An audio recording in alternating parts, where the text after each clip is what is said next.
Você acompanha agora o Jornal da Rede Alesp.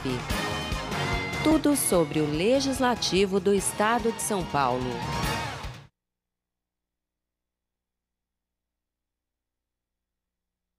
Hoje é bom dia, né, Júlio? Hoje é quinta-feira, dia 6 de agosto de 2020. Eu sou Lilian Busato. E eu sou Júlia Stanzioni e começa agora o Jornal da Rede Alesp. O Jornal da Rede Alesp no combate ao coronavírus. Preparamos diariamente para você atualizações, todas as informações sobre a pandemia do coronavírus. Entrevistas com especialistas, vários setores parlamentares, os trabalhos no Legislativo em plataforma digital, tudo o que você precisa saber sobre o que está acontecendo em São Paulo, no Brasil e no mundo. Jornal da Rede Alesp. Oi, Júlia, bom dia, né, Júlia? Bom dia, Lilian Busato, começando mais um Jornal da Rede Alesp. Lembrando, né, muita informação para você que está em casa, nos ouvindo, nos assistindo, sempre muito bem informado aqui com a Rede Alesp. E a gente começa, então, conferindo o que está acontecendo aqui no Palácio 9 de Julho. Sim, sim. Ô, Júlia, fala para o nosso telespectador de que horas até que horas é o nosso jornal hoje? Hoje, o nosso jornal começando agora, vai até 1h30 da tarde, com muita informação para você. Lembrando que agora foi anunciado desde semana passada pelo governo do estado de São Paulo que de terças e quinta-feiras não temos mais a coletiva da saúde, mas continuam as coletivas do governo do estado de São Paulo, segundas, quartas e sextas, que nós aqui da Rede Alesp transmitimos sempre para você. Sim. E vamos conferir a programação das atividades parlamentares aqui na Assembleia Legislativa de São Paulo nesta quinta-feira. Logo mais, tem reunião da CPI da violência sexual contra estudantes do ensino superior, com a finalidade de proceder à oitiva do magnífico reitor da Unesp, professor Dr. Sandro Roberto Valentini, e da excelentíssima ouvidora-geral, também da Unesp, professora doutora Cláudia Maria de Lima, e também apreciação de 14 pautas. Vamos a mais notícias para você, telespectador. A capital paulista decretou luto oficial de 3 dias pelas vítimas da explosão em Beirute, no Líbano, na última terça-feira. Pelo menos 135 pessoas morreram, mais de 5.000 ficaram feridas e equipes de resgate ainda buscam por sobreviventes. Como forma de solidariedade à colônia libanesa que vive no Brasil, a maior em todo o mundo e aqui em São Paulo, as cores da bandeira libanesa estão iluminando 5 prédios na capital paulista. Começando pela sede do governo paulista, o Palácio dos Bandeirantes, lá no Morumbi, na zona sul aqui da capital paulista. Também ficarão com as cores vermelho e branco até amanhã os prédios da Prefeitura Paulista na região central, além do Viaduto do Chá, também no centro da cidade, a Ponte Estaiada, na zona sul de São Paulo, o edifício Matarazzo e a Biblioteca Mário de Andrade, na região central da capital paulista. O Brasil tem 8.600.000 libaneses vivendo em todo o país. Só aqui no estado de São Paulo são mais de 4 milhões de libaneses e descendentes. Então fica também a nossa solidariedade a todos eles, por isso que aconteceu por lá. Muito triste essa semana, né, Júlia? Além da pandemia, aconteceu uma situação dessa no mundo, né? O mundo está em alerta, né? Nós estamos muito... Está todo mundo muito apreensivo, né? Com tudo que vai acontecendo, né? A gente tem que realmente se resguardar e se cuidar, né, Lilian? Sim, sim. Vamos mais notícias para você. A deputada delegada Graciela, do PL, recebeu na cidade de Franca o secretário de Saúde, Jean Gorinten. É isso, Julie? Gorenstein e o secretário de Desenvolvimento Regional, Marco Vignoli. Eles foram à cidade para avaliar a possibilidade de ampliação de leitos de UTI, principalmente para o combate da Covid-19. Marco Vignoli ressaltou que a parlamentar tem feito um trabalho de muita luta junto ao governo do estado para aplicar melhorias não só em Franca, mas também em toda a região, tanto na área da saúde quanto na retomada da economia. Ele recebeu da deputada um estudo propondo a conversão de 10 leitos de enfermaria para 10 leitos de UTI na Santa Casa. A deputada agradeceu a presença dos secretários do município. Abre aspas, a visita foi um alento para a nossa cidade e região que estão aflitas. Continuarei lutando para que a cidade consiga avançar com toda a segurança necessária. Estamos fazendo nossa parte, fecha aspas. Jornal da Rede Alesp. Agora vamos à entrevista, né, Júlio? O Jornal da Rede Alesp agora conversa com o advogado Pedro Henrique Moral. Ele fala sobre a remarcação de voos cancelados devido à pandemia do coronavírus. Bom dia, doutor Pedro, tudo bem? Bem-vindo ao Jornal da Rede Alesp. Bom dia, muito obrigado pelo convite. Espero que todos estejam bem por aí. Sim, doutor Pedro, a gente começa então a nossa entrevista de hoje. A gente sabe que desde o início da pandemia da Covid-19, o setor aéreo foi muito impactado. E também isso se coloca para quem usa, né, os voos que tiveram voos cancelados nesse período. Como está o setor nesse sentido de cancelamento, remarcação de voos? Certo. É até interessante falar disso exatamente hoje, né? Porque ontem foi sancionada uma lei pelo presidente, que tinha sido aprovada pelo Senado há mais ou menos 2 semanas atrás, que deu uma alteradinha aí na forma que está parametrizado aí os cancelamentos e os reembolsos, né? Então a coisa está da seguinte forma: o consumidor, dentro da pandemia, ou seja, no espaço de 19 de março ao final do ano, 31 de dezembro de 2020, o que esse consumidor tem direito, né? Ele tem direito à remarcação da passagem aérea com a mesma companhia num prazo de 18 meses, ou seja, essa lei que foi sancionada ontem aumentou o prazo aí em 6 meses. Se o voo foi cancelado pela companhia aérea, ele tem direito ao reembolso do preço pago, sem a incidência de qualquer tipo de multa, no prazo também de 12 meses. E se ele desejar cancelar uma passagem aérea de um voo que não foi cancelado, ele tem direito ao reembolso também no prazo de 12 meses, só que nessa hipótese ele paga as multas e taxas do contrato aí de transporte aéreo. Bom dia, doutor Pedro. É Lilian quem fala, tudo bem? Bom dia, Lilian. Tudo bem, e você? Tudo bem. A gente sabe, como a minha colega aqui de bancada falou, né? E antes também da pandemia, nós já estávamos tendo muito problema com cancelamentos de voo, né? O reembolso. Agora, neste momento, eu pergunto, e se uma pessoa, ela contratou através de uma agência, né? E foi cancelado esse voo devido à pandemia? Quem tem direito, ela vai direto na agência pedir o reembolso ou ela vai direto na companhia aérea? Eu particularmente, eu enfrentei um problema desse durante a pandemia, tá? Porque eu ia viajar para Orlando e eu comprei um bilhete aéreo por uma agência de viagens e quem ia operar o voo é a Latam, né? O que acontece é o seguinte, eu tentei resolver administrativamente com a Latam N vezes e a Latam dá justamente essa desculpa, né? Que eles não têm responsabilidade porque eu teria comprado aí por uma intermediadora, a agência de viagens. Só que essa alegação, ela é ilegal, porque ela fere o Código de Defesa do Consumidor, né? Como a gente está aqui num canal jurídico, acho que muita gente sabe disso, porque ambas, tanto a agência de viagem quanto a companhia aérea, elas fazem o papel de fornecedor perante a lei. E os fornecedores da cadeia de consumo, eles têm responsabilidade solidária aí pelo produto comercializado. Então, essa alegação que a agência de viagens é a responsável pela remarcação do bilhete ou mesmo pela resolução do problema, ela não prospera, tá? Pelo menos não perante a lei. Agora, o senhor falou justamente sobre a questão do Código de Defesa do Consumidor. O que ele efetivamente diz nesse caso e como, então, o PROCON, a gente está falando de São Paulo, como o PROCON São Paulo tem reagido a essas questões? Então, o PROCON ele é um órgão de tentativa de resolução administrativa de conflitos, né? Intermedia o consumidor ali com um problema e as companhias aéreas, as empresas, né?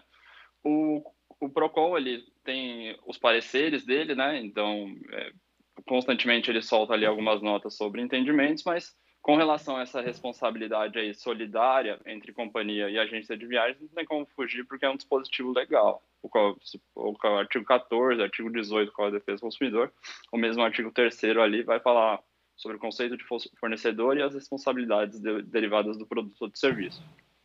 Doutor Pedro, então vamos ver se a gente entendeu. Caso aconteça um problema isso com uma pessoa, ela comprou uma passagem aérea, foi cancelada, eu vou dar um probleminha para você, para poder estar falando para o telespectador. Primeiramente, ele aciona ou a empresa ou a agência e ele já pagou à vista essa passagem e não está tendo retorno da empresa ou da companhia aérea. A primeira coisa, ela vai direto no PROCON ou ela já procura um advogado? Porque ela indo no PROCON, primeiro ela vai ter um suporte administrativo e, com certeza, se ela não for atendida, ela vai atrás de um profissional como um advogado ou ela já pode ir direto por um advogado e isso é uma medida mais rápida. Qual é o caminho que o senhor daria para o telespectador que está tendo um problema desse? Sim, eu peço desculpas, talvez não tenha entendido a pergunta anterior. Eu vou vou dar o caminho que eu aconselho meus clientes, tá? Então, na primeira oportunidade, a gente sempre tenta resolver com a empresa, né? Com as companhias aéreas. Então, o cliente pegaria ali a companhia aérea que vai trafegar o voo dele, ou mesmo a agência de viagens que comercializou aí a passagem aérea e tenta resolver com eles. Não deu certo? Eu ainda falo de mais um passo antes do PROCON, que é o seguinte: tem 2 canais na internet que são muito interessantes para resolver esse tipo de conflito, que são o Reclame Aqui e o Consumidor.gov. O Reclame Aqui, especialmente, como ele é um canal relativamente famoso, as empresas e as grandes empresas, elas geralmente dão muita relevância para a publicidade desses canais. Então, elas tentam resolver os conflitos que os consumidores colocam ali. Para quem não sabe, o Reclame Aqui é uma plataforma que o consumidor pode reclamar e a empresa, de empresas ou de serviços ali, e a empresa ela pode responder e resolver. O Reclame Aqui ele basicamente intermedia a comunicação entre consumidor e empresa. Se o Reclame Aqui não funcionar, o consumidor pode ir ao PROCON, porque o PROCON ele tem mais força que o Reclame Aqui, porque o PROCON ele pode impor multas em caso de descumprimento da empresa. Enfim, o PROCON ele tem um poder de sanção, né? Aí o último recurso, sempre tem que ser o último recurso, tá? É o advogado. E o doutor Pedro, mesmo o cidadão tendo pagado à vista a passagem e tendo sido cancelado nesse momento de pandemia, ele tem a companhia aérea ou agência na qual ele contratou, né, esse serviço, tem um prazo de 12 meses para devolução do dinheiro dele? Não existe nenhuma exceção ou um outro caminho? Então, o problema é que essa é uma medida protetiva às companhias aéreas, às agências de viagem, né, ao setor de turismo em geral. Então, isso aí foi feito justamente para dar um fôlego para essas empresas que tiveram seu faturamento quase zerado aí, pelo menos no começo da pandemia. Existem outros caminhos? Existem, né? Mas a gente está falando aí de uma lei que foi sancionada ontem. Então, tudo no direito ele pode ter mais de um entendimento, mas muito provavelmente o entendimento que vai prevalecer é o entendimento da lei que foi sancionada ontem, que é esse prazo de 12 meses. Mas a gente pode fazer uma interpretação aí um pouco mais ampla de direito civil, que a gente vai começar a falar de força maior. Então, o evento, o coronavírus, ele é um evento de força maior, né? Então, o que isso quer dizer? Nem o consumidor, nem a empresa, eles têm responsabilidade sobre o ocorrido. Então, a coisa ela tem que voltar para o status quo ante. Então, tem aí uma tese jurídica que daria para tentar conseguir aí o reembolso imediatamente. Mas, com certeza, o que vai prevalecer é o texto da lei que foi sancionado ontem. Doutor Pedro, vamos conversar um pouquinho sobre esse problema do reembolso das passagens e do cancelamento antes da pandemia.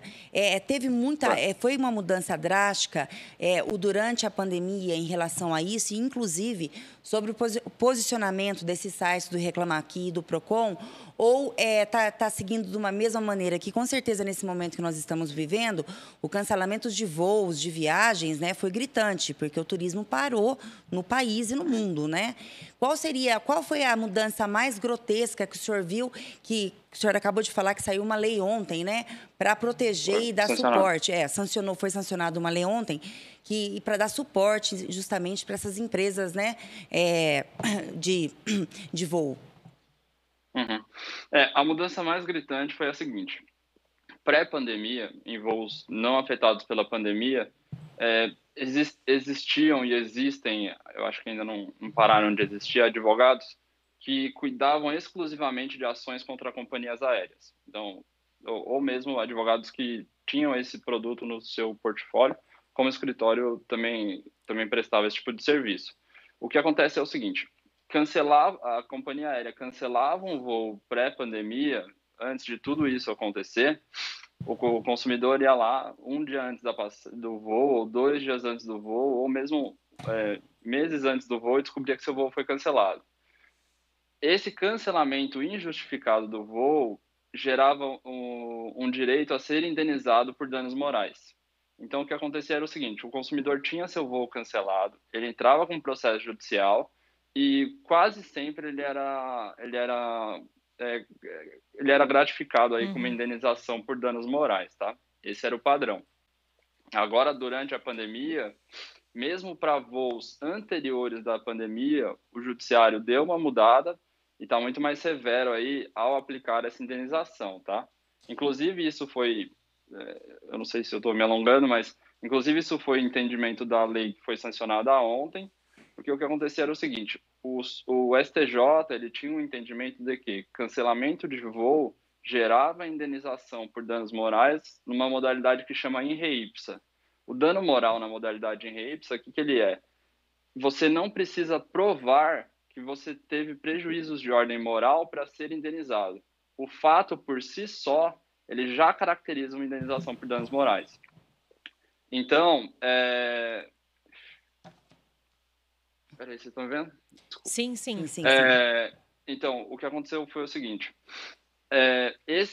a lei de ontem, ela tem um artigo, eu acho que é 245, agora me fugiu o número, que fala justamente o seguinte: que o consumidor, para ser indenizado por danos morais, dentro desse contexto da pandemia e por cancelamento de voo, ele tem que provar o prejuízo de ordem moral, que justificaria uma indenização. Então, a lei sancionada ontem, ela muda inclusive o entendimento do STJ, passando a atribuir o ônus ao consumidor de provar que ele efetivamente teve um prejuízo de ordem moral que justificaria uma indenização. Então, doutor Pedro, pela sua fala, agora fica muito mais difícil para o consumidor ter esse retorno financeiro. Porém, é necessário ter essa interlocução, essa conversa com as companhias aéreas, porque se de um lado e do outro foram afetados, eles precisam entrar num senso comum. Basicamente isso. Só que uma coisa que é importante a gente aqui separar é a indenização por danos morais e a indenização por danos materiais. O que eu falei, né, agora foi a indenização por danos morais, que é quando você é indenizado por um prejuízo de ordem interna sua, não material, né? Já a indenização por dano material, que é o prejuízo que você teve, ou gastos que você teve, que você teve e não foi restabelecido, esses sim ficam mantidos. A mudança principal está na indenização por danos morais. Olha, doutor Pedro, a gente agradece aqui a sua entrevista, né? Acabamos de falar com o doutor Pedro Henrique Moral, que falou sobre a remarcação dos voos cancelados devido à pandemia do coronavírus. Muito obrigado por ter aceito o convite de participar. Tenha um bom dia. Para vocês também, muito obrigado. E é importante, né, Lilian, a gente sabe que nesse momento também é preciso, acho que a conversa em primeiro lugar, né, como o doutor falou, né, primeiro conversar, entender que os dois lados estão saindo perdendo, quem gostaria de viajar por N motivos e as próprias empresas aéreas, mas tem que chegar num denominador comum, né? Um consenso e não ter prejuízo, né, porque nós temos aqui a lei do direito do consumidor também que protege. Também é injusto você pagar uma viagem, ser cancelada e de repente você não ter o direito. E você não ter o direito de resgatar, de ser reembolsado, porque a empresa está numa situação difícil. Imagina aquela pessoa que pagou. Também, né? Sim, a pessoa de repente guardou o ano inteiro para poder estar fazendo essa viagem, né? É isso aí. Vamos a mais notícias para você, telespectador. O governo de São Paulo entregou 2 unidades do programa Creche Escola na região de Assis. As construções nos municípios de Cândido Mota e Pedrinhas Paulista foram realizadas graças ao investimento de mais de 3 milhões de reais da Secretaria Estadual da Educação, em parceria com as prefeituras locais. A creche municipal Walter Aparecido Franciscani, em Cândido Mota, tem capacidade para atender 130 crianças de 0 a 5 anos. Já a EMEI Francesco Romano, em Pedrinhas Paulistas, pode receber até 70 alunos na mesma faixa etária. Os 2 prédios possuem salas pedagógicas, berçários com fraldário e lactário, secretaria, refeitório, banheiros e área de serviço. As unidades também respeitam todas as normas de segurança e acessibilidade. Com o projeto, o governo do estado espera expandir, então, o atendimento de alunos dessa faixa etária, prioritariamente em localidades com maior vulnerabilidade social. Desde a sua implantação em 2011, foram entregues 409 unidades dentro do programa Creche Escola e outras 192 que estão em execução. Na região de Assis, foram entregues 7 unidades e outras 3 estão em obras em andamento com previsão de 390 novas vagas. Jornal da Rede Alesp. Mais informações para você, telespectador. A CPI das quarteirizações se reuniu para deliberar sobre 6 itens de pauta e ouviram o Procurador-Geral do Ministério Público de Contas do Estado de São Paulo, Tiago Pinheiro de Lima. O procurador disse aos deputados que os contratos ficam sob análise de vários procuradores, mesmo não tendo um setor específico para as quarteirizações. Eu recebi, Excelência Presidente desta comissão, um ofício de Vossa Excelência, há uns 10 dias atrás, solicitando informações a respeito da atuação do MP de Contas no que tange às quarteirizações no âmbito do Estado de São Paulo. Eu quero, de início, falar aos nobres deputados que nós não temos uma atuação específica neste setor, porque é algo novo, algo recente, que nós ainda estamos, o próprio Tribunal de Contas, nas suas fiscalizações, tem identificado isso de modo pontual, paulatino, e nunca houve uma ação concertada para uma fiscalização objetiva, objetivando especificamente esse tema. O que o Tribunal de Contas do Estado de São Paulo tem são 2 diretorias de fiscalização com agentes extremamente competentes que fazem a fiscalização das organizações do terceiro setor. Então, toda e qualquer terceirização passa por um controle rígido dessas 2 diretorias do Tribunal de Contas do Estado de São Paulo. E a partir dessas constatações in loco, feitas no âmbito desses convênios e repasses ao terceiro setor, começou-se a identificar, na prática, esse fenômeno da quarteirização. Ocorre que não há uma fundamentação legal para essa prática que começou a ser adotada há muitos anos. Em algumas situações até com relativo sucesso, mas em muitas outras com identificação de práticas lesivas e mau uso, inclusive desvirtuamento, porque sempre se questionou qual seria a extensão, inclusive da transferência dessa execução das atividades para as próprias entidades do terceiro setor. O deputado Sérgio Vitor, do Novo, quis saber, então, do procurador como são feitas as investigações dos contratos terceirizados e quarteirizados. Tiago respondeu sobre como é feito, então, esse cruzamento de dados. Nós temos acesso, deputado, a diversos sistemas de informação, com dados de contratações públicas, dados de servidores públicos, cadastros de contratações do país inteiro. Então, nós conseguimos fazer cruzamento de dados dessas informações. Hoje, o mundo caminha para o que se chama de Revolução Industrial 4.0, que é essa revolução da tecnologia. E o poder público ele tem que acompanhar isso também. A CPI das quarteirizações volta a se reunir na próxima quarta-feira e ouvirá a subsecretária de Parcerias da Secretaria do Governo, a doutora Tarsília Reis Jordão, e a doutora Ruth Helena Pimentel de Oliveira, que é presidente da Corregedoria Geral da Administração e Ouvidoria Geral do Estado. Jornal da Rede Alesp. Agora o Jornal da Rede Alesp vai a mais uma entrevista e fala agora com o Alessandro Baitello. Ele é hipnólogo clínico e vai falar sobre a hipnose e o isolamento social. Bom dia, Alessandro. Bem-vindo ao Jornal da Rede Alesp. Tudo bem? Bom dia, tudo bem? Obrigado pelo convite. Pois é, vamos começar então essa nossa entrevista. Para quem ficou curioso, né, e não conhece muito sobre o tema, né, já o senhor dizendo para a gente, então, o que é a hipnose e como ela funciona antes da gente ir desenvolvendo o assunto.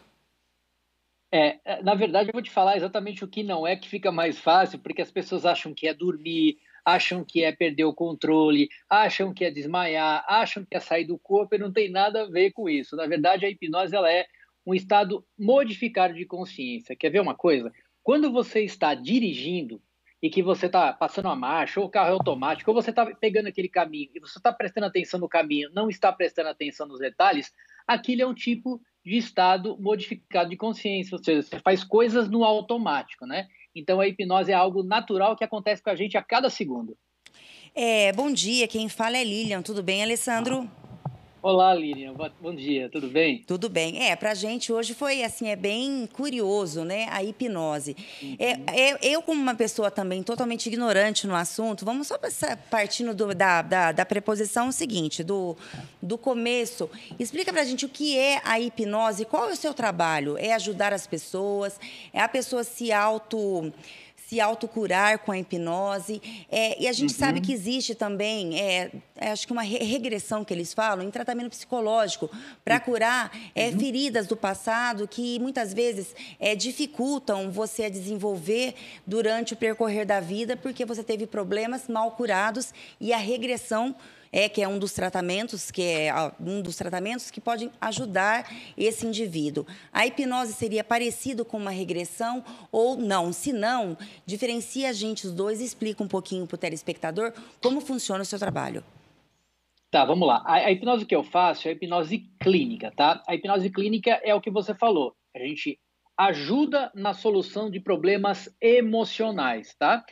O que acontece? Por exemplo, uma pessoa que esteja com medo de dirigir, com medo de voar, com algum tipo de medo, tá? O que acontece? Ela foi traumatizada há algum tempo atrás, seja na infância, seja na adolescência, ou seja, um ano atrás, né? Tem gente que é traumatizada e nem lembra o porquê.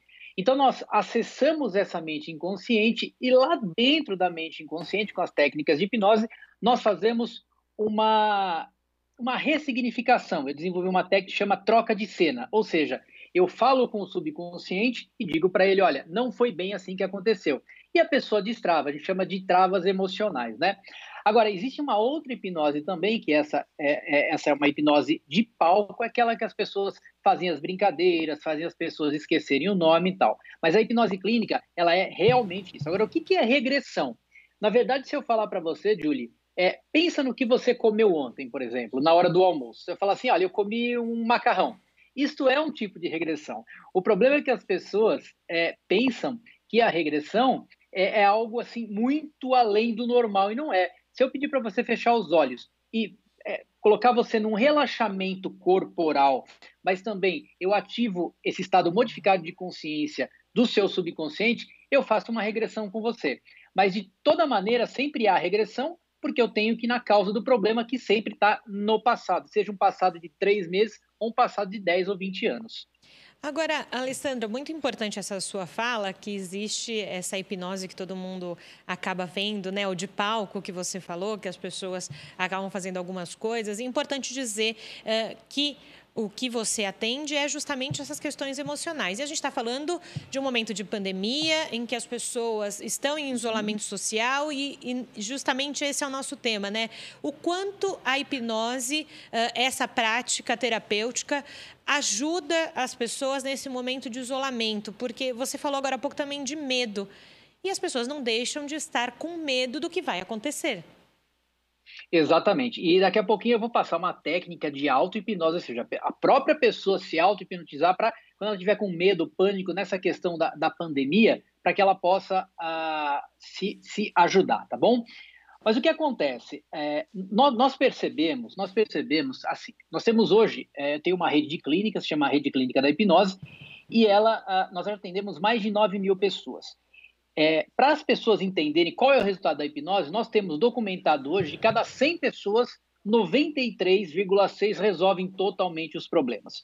O que as pessoas têm é o seguinte, nessa época de pandemia, que é esse assunto que nós estamos falando hoje, as pessoas vão pensar sempre o pior. Porque é algo que acontece com o ser humano a todo momento. Se ele pode pensar o melhor ou o pior, ele pensa o pior por quê? Por causa do cérebro reptiliano, ou seja, aquele mais antigo, ou que ele garante a sua sobrevivência. Então, o pensar coisas ruins e se precaver do que pode acontecer de ruim é algo natural.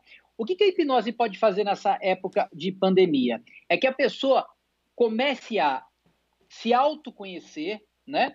Não de uma maneira tão profunda, de uma maneira mais superficial, mas que ela possa, então, controlar esses pensamentos. Agora, as pessoas têm medo, pânico e uma série de coisas, Julie. Sabe por quê? Porque elas não aprenderam a controlar os pensamentos. Então, por exemplo, se nós temos essa questão de sobrevivência, o que acontece?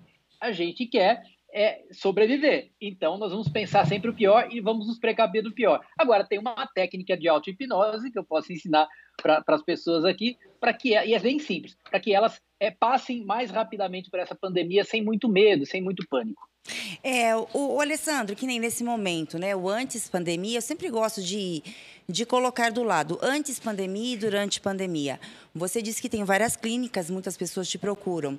Durante essa pandemia, teve um aumento de procura de ajuda, porque com certeza a mudança brusca na vida do mundo, né? A maioria das pessoas não estavam preparados, principalmente o emocional. O emocional nos destrói. Se a gente não curar o emocional, a gente não consegue andar para frente, não consegue resolver nada na vida. Como é que ficou essa situação para você, profissional? Teve mais aumento? As pessoas estão buscando mais ajuda?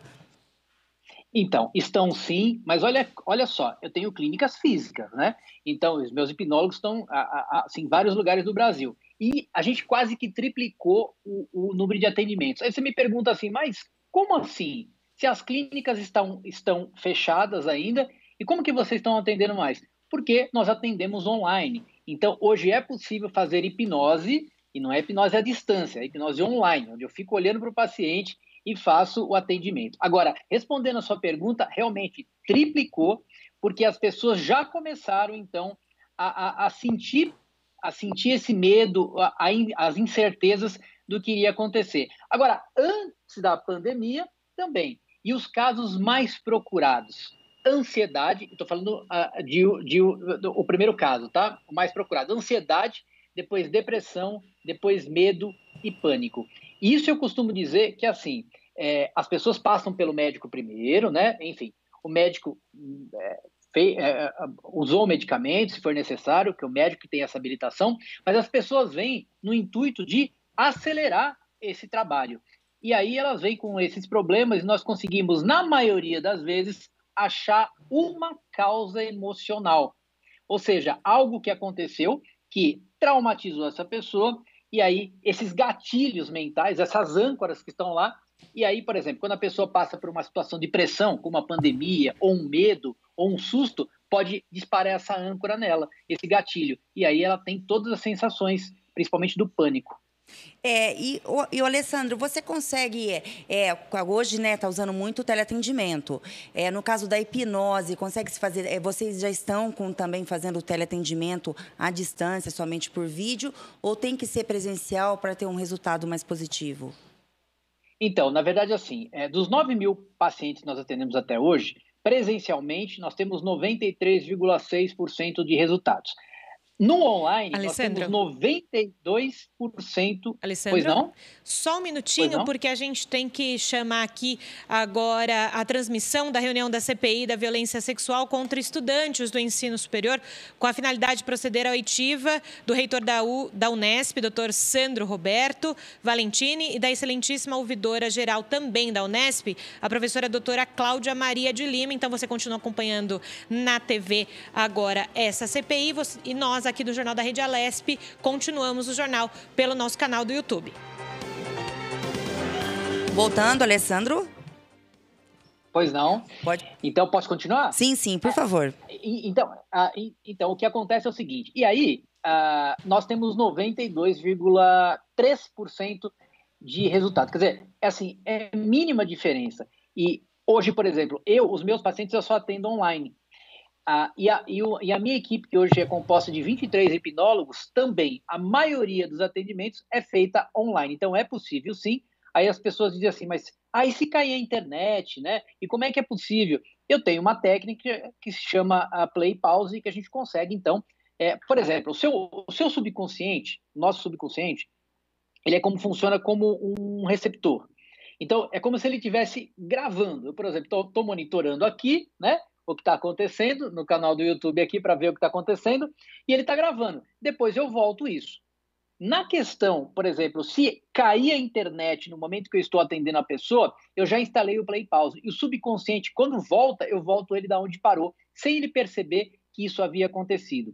E isso a gente prova já que é possível. Então, hoje, se eu te falar que os atendimentos hoje estão em 92%, né, de procura online, mas antes da pandemia a gente já tinha 70% de atendimentos online. E as pessoas estão entendendo cada vez mais. Porque os comandos são por voz, né? Sim, então, sim. por voz, a gente olha no vídeo, mas também tem os comandos por voz que funcionam muito bem na hipnose. Alessandra, eu estou recebendo aqui várias mensagens no WhatsApp, né, principalmente de colegas aqui da redação de trabalho, para você nos ensinar a técnica, né, que a gente possa fazer em casa. Mas antes disso, eu queria que você falasse quantas consultas você consegue já diagnosticar e conseguir levar uma pessoa à hipnose?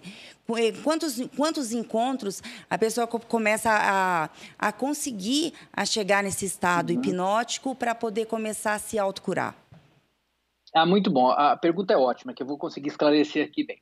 As pessoas às vezes procuram a hipnose dizendo assim, olha, eu quero fazer uma sessão de hipnose para resolver alguma coisa.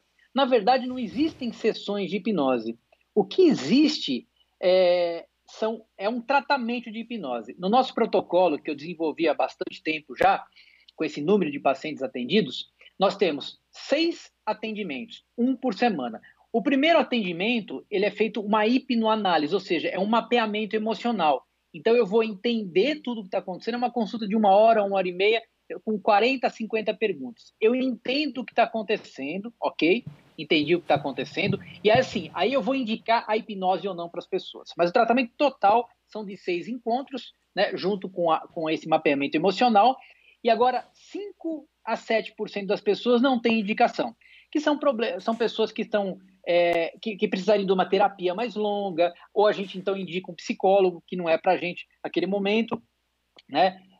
Ou então um psiquiatra, e pessoas que têm problemas mentais também não é possível atender, mas pessoas com problemas emocionais sim. Então, é um tratamento super rápido de 6 consultas. Uma curiosidade, né? Para ser hipnólogo, o que a gente estuda? O que a pessoa ela tem que ter algum dom, um curso? Você poderia estar passando também para o telespectador? Ok, hoje nós não temos uma formação acadêmica de hipnose, até porque a hipnose ela é uma ferramenta. Para você ter uma ideia, o Conselho Federal de Medicina, ele aprova a hipnose, os médicos podem usar como uma ferramenta de psicologia, de odontologia, de fisioterapia. Então, ninguém é dono da hipnose, ninguém é dono das técnicas da hipnose. E eu, por exemplo, sou um terapeuta holístico, né, que uso a hipnose. Então, por exemplo, hoje existem vários cursos de hipnose, um deles é o meu, que forma a pessoa do zero, faz com que ela se torne uma terapeuta holística que utilize a hipnose clínica e ela se torne um hipnólogo clínico. É um curso de 3 a 6 meses, dependendo da pessoa, mas como ela está tratando o emocional e algo natural da pessoa, então não há risco nenhum. Aliás, não há risco nenhum. Se a hipnose não fizer bem, mal ela não vai fazer também. E a gente está falando, né, Alessandro, sobre práticas terapêuticas, né, como você mesmo disse para a gente. A gente está falando de rede privada, né, mas muita gente também não tem essa possibilidade de pagar por uma sessão terapêutica, seja ela qual for. Você tem conhecimento de como funciona isso na rede pública, se há algum tipo... Eu sei que algumas práticas no SUS de terapia acontecem, mas não sei se o hipnólogo também participa dessa questão. Então, eu queria saber nisso e depois o quanto... você falou de gatilhos, né, e tudo mais, e o quanto as pessoas elas não estão vivendo no momento presente, né, e o quanto a hipnose ajuda também a pessoa a voltar para esse momento, né, não pensar no depois, né, do que pode acontecer. Hoje existe uma lei, infelizmente não tenho o número da lei aqui, mas ela já colocou a hipnose e também outras práticas de terapias que se chamam agora terapias integrativas, que o SUS já oferece, mas é muito pouco ainda na hipnose. Então, eu não tenho como te dar uma informação precisa, mas isso já está acontecendo. Então, muitas pessoas não podem pagar, mas hoje a maioria realmente não é SUS e não são esses atendimentos, são mais as clínicas da hipnose mesmo, né? E outros hipnólogos que atendem. E na questão é o seguinte, ó, quer ver só? Todo mundo tem um passado, e um passado que tá atrapalhando. Então, nós temos medos, nós temos incertezas, nós temos, enfim, coisas que nos atrapalham. E realmente, como você disse, como nós somos um poço de emoção, se eu perguntar para você, ou para qualquer executivo, ou para qualquer apresentador, enfim, falar assim, você é mais razão ou mais emoção? Alguns não, eu sou razão. Não é razão. Você pensa sobre o que você sente, mas na verdade o que acontece é que você está sempre agindo pelo emocional.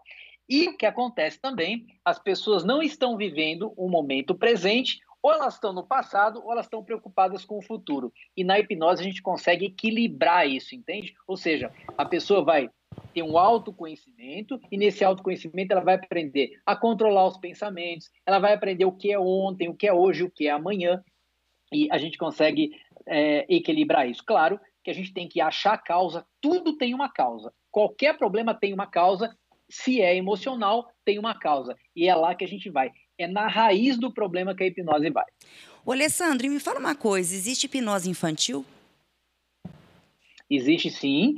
A partir dos 7 anos a gente atende na hipnose normal, e existe uma técnica que chama hipnopedia, ou seja, a criança, quando está quase dormindo, o pai prepara um texto, né, junto com o hipnólogo, do que a criança precisa. Criança, por exemplo, que faz xixi na cama, né? Um exemplo. Ou a criança que é hiperativa e tal. A gente faz um texto para que o pai leia todos os dias quando a criança está entrando naquele soninho. Então, essa é uma outra técnica que também chama hipnopedia. Mas a partir dos 7 anos de idade, a gente já consegue fazer hipnose, sim, em crianças.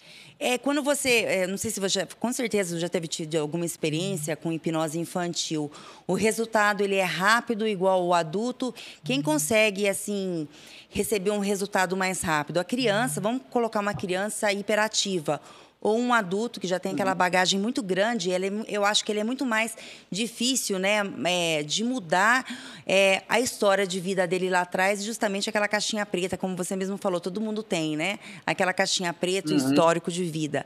A criança, ela é mais fácil de receber essas informações desse tratamento hipnótico? Então, na verdade, eu vou te falar uma coisa, e pode até falar, não, mas como pode? É a mesma coisa. Por quê? Porque a mente subconsciente, ela é atemporal. Então, nós somos adultos, mas a mente subconsciente, ela é igual, né? Então, ela não sabe se você tem 22 anos, tem 50 anos, se tem 7 anos de idade. Então, para tratamento é parecido. Agora, claro que a técnica empregada na criança para colocar ela num transe hipnótico e conversar com ela por causa do entendimento é diferente. Mas o resultado é o mesmo, tá? E criança, sim, vamos pensar que é um pouquinho mais fácil, porque a gente usa muitas questões lúdicas, né? Eu, por exemplo, para colocar uma criança no estado hipnótico, eu vou ver qual super-herói que ela gosta, tal. Eu me lembro da última criança que eu atendi, e aí a gente fez um pozinho de pirim-pim-pim para ela entrar em transe. Então eu coloquei um pozinho invisível, e ela viu o pozinho, eu falei, quando eu soprar o pozinho no seu rosto, você vai dormir. O dormir não é hipnose, mas ela entende que ela vai entrar num transe hipnótico. Eu fazia assim, a criança ficava assim e respondia aos comandos hipnóticos. E é muito bom trabalhar com crianças, elas respondem muito bem. Alessandro, então, para a gente encerrar a nossa entrevista, porque todo mundo está aqui no WhatsApp ansioso, qual é essa técnica que você falou para a gente desde o início, que ensina a gente? Tá, vamos lá. Pra gente, olha, o segredo de tudo é controlar os pensamentos, e agora os pensamentos ruins, porque a gente está no meio de uma pandemia, né? Ou pelo menos saindo dessa pandemia, queremos que isso aconteça. O que acontece é o seguinte, e é uma técnica simples, parece muito assim simples, mas não é simplória, é só simples. Quando vier um pensamento ruim, vai fazer 2 coisas. Você vai tomar consciência desse pensamento, vai falar 3 vezes a palavra cancela, cancela, cancela, pode só pensar, e aí, para que você não só cancele, você já traz um pensamento, algo que você é muito grato. Ou seja, você coloca ainda algo que que potencialize, que é o agradecer. Então, pensa numa coisa agora que você pode agradecer, que aconteceu, que você gostou muito, e você se sentiu muito bem. Sabe aquele dever? Sim, a gente sente a gente tem aquela sensação de dever cumprido, mais ou menos assim. Uma coisa que foi muito, muito grato, que você é muito grato. Então, veio um pensamento ruim, falar, meu Deus, vou perder meu emprego por causa da pandemia. Fala, não, cancela, isso é só um pensamento, e agora eu vou fazer um agradecimento. Isso funciona muito bem. E treinado, isso é um trabalho de auto-hipnose que a curtíssimo prazo, você repetindo, você consegue controlar os seus pensamentos. Perfeito. Alessandro Baitello, muito obrigada pelas suas informações e por contar um pouquinho dessa prática terapêutica nesse momento de isolamento social. Obrigada. Muito obrigado e um bom dia. Obrigada, Alessandro. Bom dia. Interessante, né, Júlia? Acho que vivendo e aprendendo, né? Espero que todo mundo tenha anotado. Se não anotou, daqui a pouco você corre lá no canal do YouTube da Rede Alesp, que você pega de novo todas as informações. Todas as dicas de hipnose para você diminuir um pouco essa ansiedade, esse medo, depressão que estamos vivendo, né, no momento de pandemia. Porque também é um serviço que a gente presta para vocês que estão em casa, né? Às vezes as pessoas ficam confusas com tantas coisas passando na cabeça. Também é um modo de se ver algum lado bom nessa situação toda, né, Lilian? Com certeza, com certeza. Bem, vamos a mais informações para você, telespectador.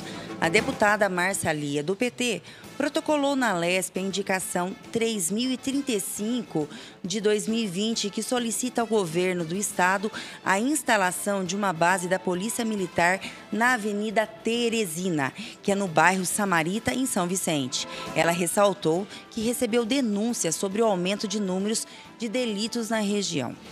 A região já contou com uma base da Polícia Militar que foi fechada em fevereiro de 2019, mas, segundo os moradores, depois do fechamento da base, a região ficou muito mais violenta, tanto para os crimes comuns, como furtos, até os mais graves, como os homicídios.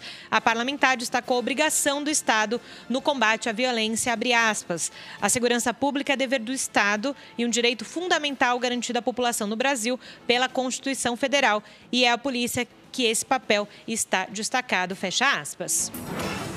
Jornal da Rede Alesp. Bem, Júlia, nós vamos mais a uma entrevista. O Jornal da Rede Alesp conversa agora com o André Lozano.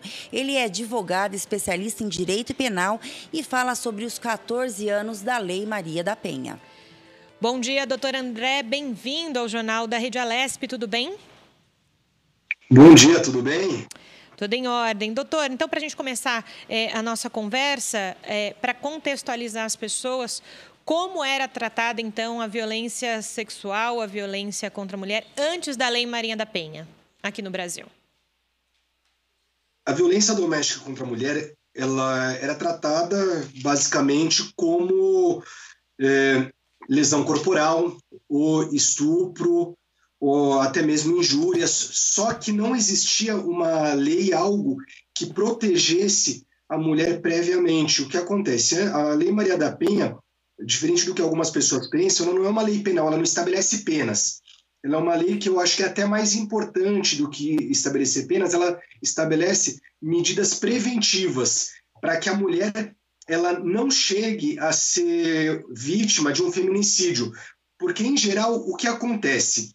A violência contra a mulher ela vai aumentando de modo gradativo. Então, começa com xingamentos, com ofensas, depois disso vai para a violência física, muitas vezes a violência sexual e, em alguns casos, chega a ir para um feminicídio. O que a Lei Maria da Penha faz? Ela impede, ela já logo no começo estabelece medidas protetivas para que o agressor não possa entrar em contato, não possa se aproximar da vítima, evitando uma violência maior ainda. Antes da Lei Maria da Penha, a mulher estava completamente desprotegida, porque não existia essa medida preventiva. Então, o Estado, o sistema penal, ele só iria influir, o juiz ele só poderia fazer alguma coisa depois que a mulher já tivesse sido vítima de diversas agressões ou até de uma tentativa de homicídio.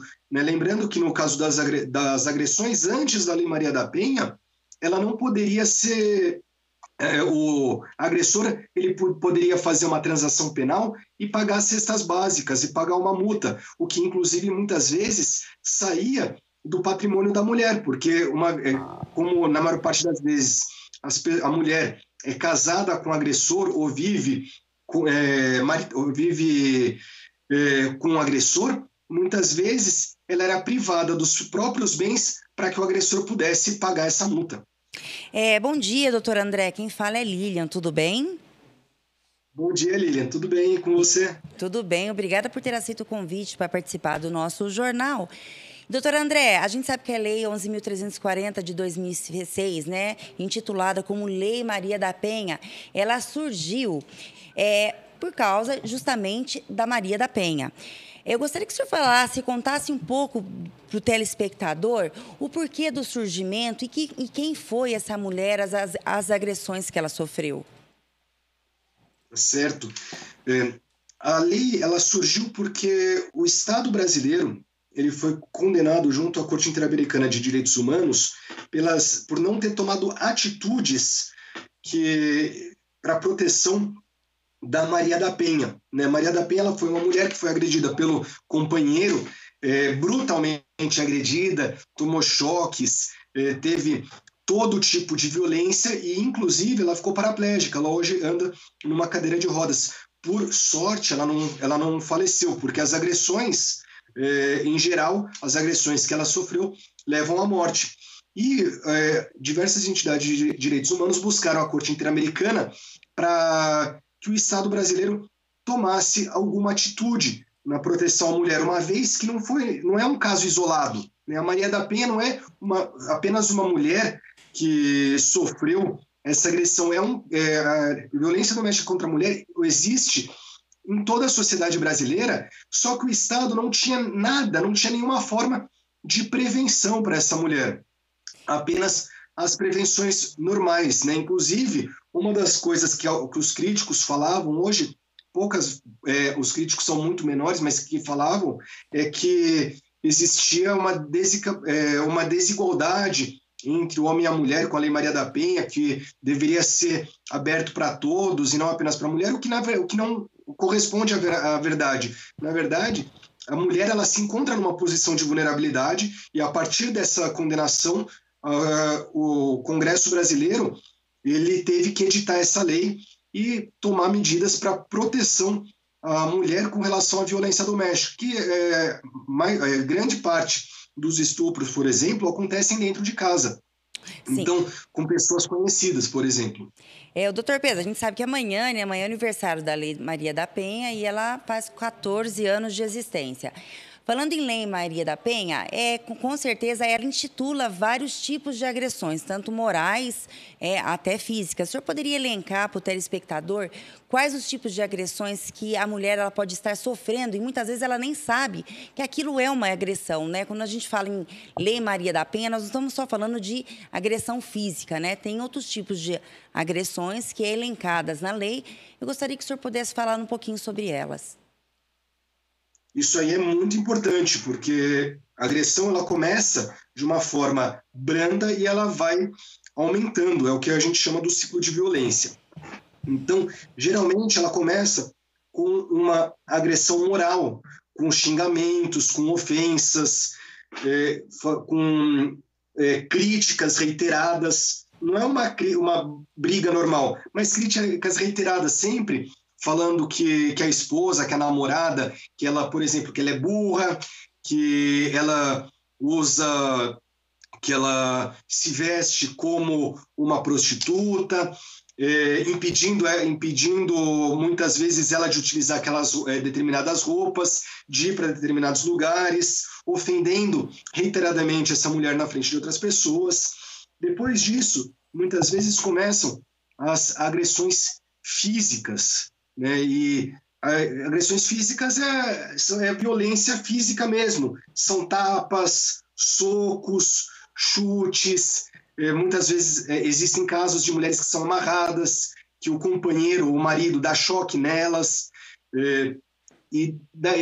A partir daí, já é um segundo momento que, se a mulher ela já denuncia a violência moral, né, aquela violência psicológica, muitas vezes ela já evita esse segundo estágio. Além disso, existe a violência patrimonial, que é quando o companheiro ele acaba utilizando, se desfazendo do patrimônio da vítima, da mulher.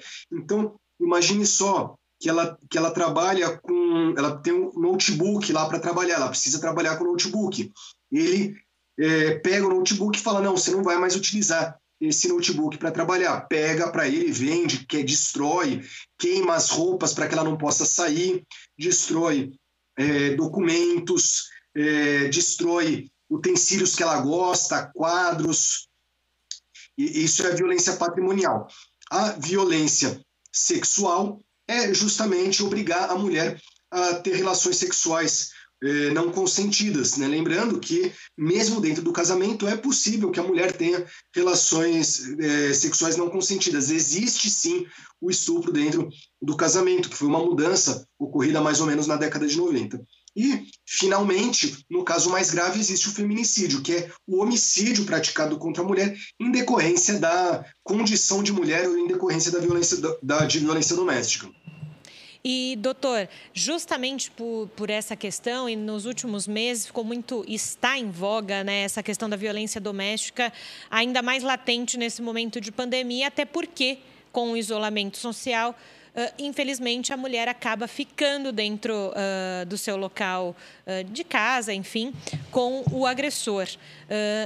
E também, por outro lado, nesse momento em que a mulher se encontra com o agressor dentro da sua própria casa, ela pode se sentir ainda mais acuada de denunciar. Então, nesse sentido, doutor, primeiro, para quem está ouvindo, vendo a gente, a importância se você souber de alguma questão de violência doméstica, de vizinho, de um amigo, de um conhecido, de denunciar. Se torna ainda mais importante nesse momento de pandemia, que a gente vê que ficou muito mais latente esses casos de violência doméstica.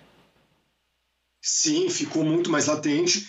Existe um ditado popular que está errado, que é que em briga de marido e mulher não se mete a colher. Isso aí está errado. Caso qualquer um fique sabendo de agressões, de violência doméstica, ou são gritos, principalmente gritos de socorro de mulheres, é importante denunciar para que esse ciclo de violência seja interrompido. Né? Lembrando que a Lei Maria da Penha, ela estabelece, né, o STF estabeleceu, que é de ação penal pública incondicionada. O que isso significa? Que não precisa da vítima, a vítima não precisa ir até a delegacia falar, olha, eu quero que o meu companheiro seja processado. O Estado tem a obrigação de processar o companheiro independente da vontade da vítima. Mas nesse momento de pandemia, aumentou porque a convivência ela é complicada mesmo. A convivência com qualquer pessoa. Então, eu tenho meus sócios, né, meu sócio e minha sócia, que muitas vezes eu brigo com eles e quanto mais a gente está junto, mais a gente briga. Apesar de eu adorá-los, tenho a minha esposa, que eu também, muitas vezes ela briga comigo, eu brigo com ela, mas são brigas normais. Mas convivendo 24 horas, acabam aumentando. E se existe algum caso de agressão, quando essa briga passa de uma discussão normal de, olha, precisa arrumar a cama, precisa arrumar a mesa, precisa fazer a comida, para passar para uma agressão, para ofensas, ou mesmo para agressões físicas, e os vizinhos escutam isso, é necessário fazer a denúncia, tanto que não estão chegando apenas notícias de agressões, mas também de homicídios, né, de feminicídios cometidos contra essas mulheres, provavelmente em decorrência desse momento de isolamento. Aliás, esses dias eu vi uma notícia de uma mulher que ela teve que sair correndo, praticamente seminua no prédio, porque o companheiro queria matá-la. E se ela não saísse naquele momento, provavelmente ele iria matá-la. E os vizinhos acudiram e levaram esse caso para a polícia. É importante que o vizinho, ouvindo qualquer som de socorro ou mesmo de agressões, já ligue para a polícia para que possa ser feita a intervenção e essa mulher fique protegida. E, doutor André, sempre que se fala em violência doméstica, né, se entra num outro assunto com relação a machismo, né, que a sociedade é uma sociedade machista. O senhor acha que a sociedade é mesmo, ela se faz ou usa disso para encobrir, então, justamente essas questões de violência doméstica? Olha, eu tenho certeza que a sociedade é machista. Nós temos o machismo estrutural. Muitas vezes nós temos atitudes machistas que não nos damos conta. E eu acho que o primeiro passo para resolver um problema é assumir que esse problema existe. Então, por exemplo, uma coisa muito simples que acabou acontecendo na maior parte dos lares. O homem, ele muitas vezes não compartilha com a mulher as tarefas domésticas. A mulher é só ela que acaba fazendo as tarefas domésticas.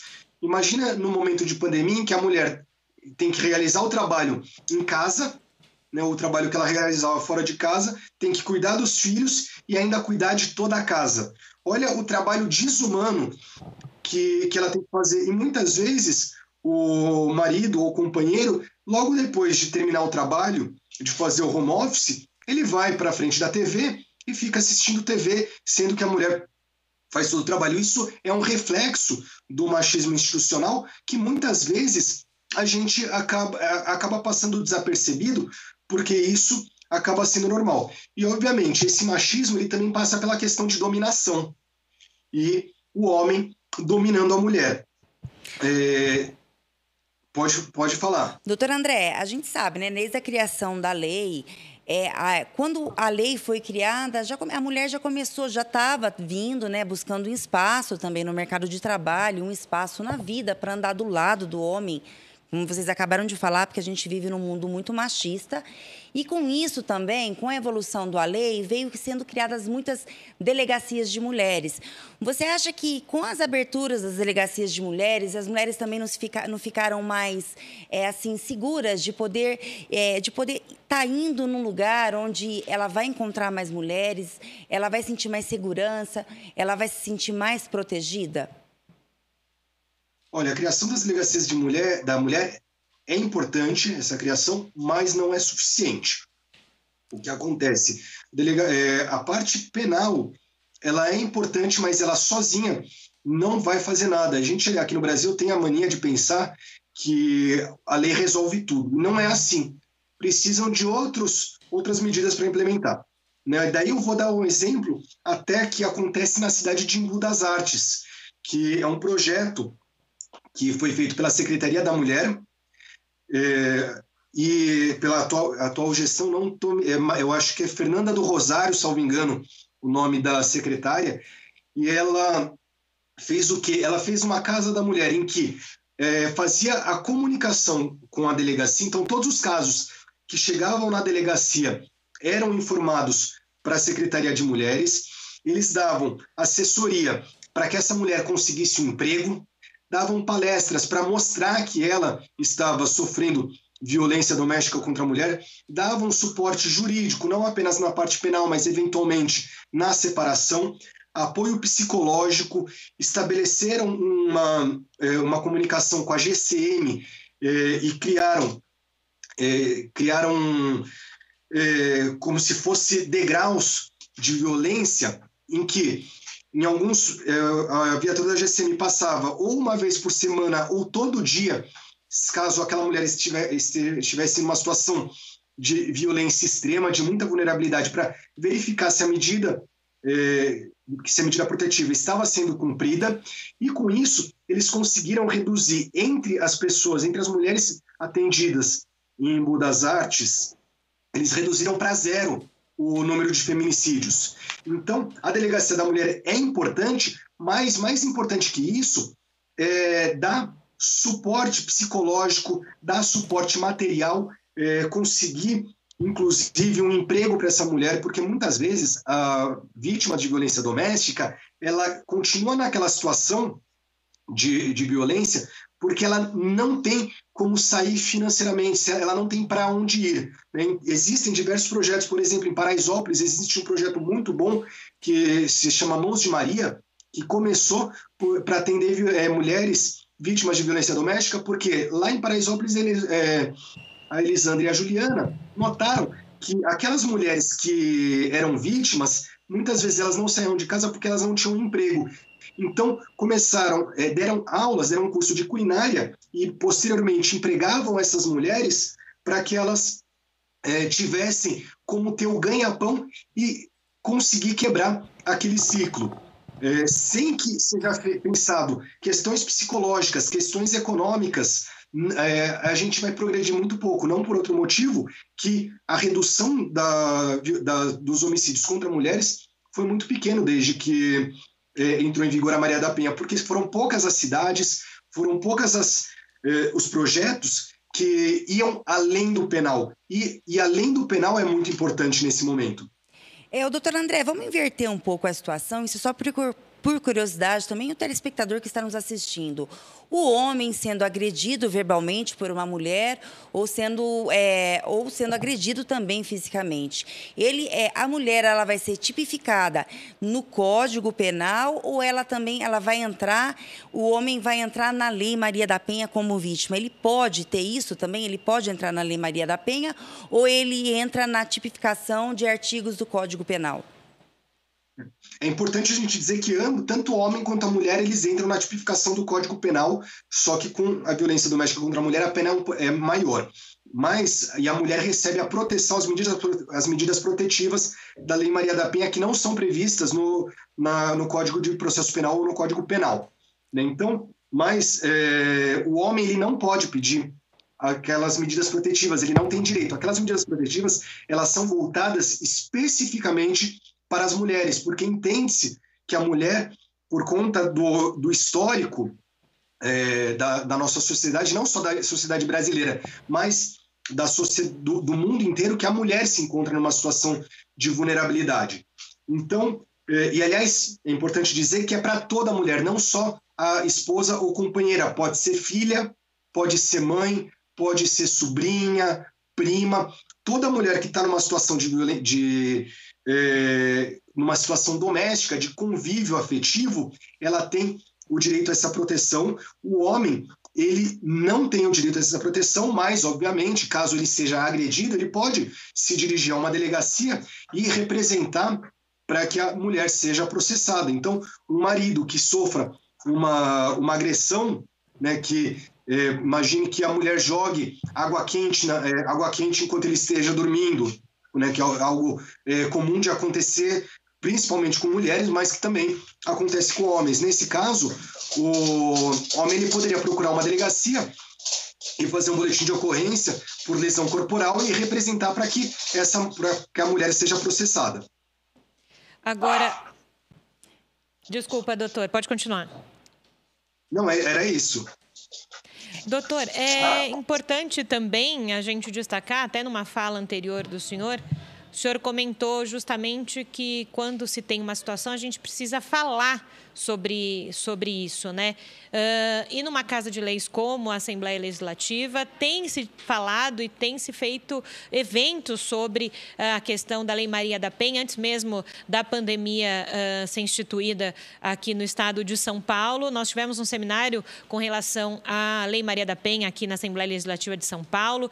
Também foi aprovado, né, um projeto de lei do deputado Tenente Nascimento do PSL com relação à Patrulha Maria da Penha, que é uma união aí de ações integradas para ajudar justamente, né, o acompanhamento da execução das medidas preventivas para as mulheres vítimas de violência doméstica. A gente precisa colocar na roda de discussão essa questão de violência doméstica, precisa unir forças, sociedade, administração pública com relação ao tema, para que as coisas fiquem mais claras para todo mundo, né? Exatamente, é uma coisa que precisa ser muito discutida.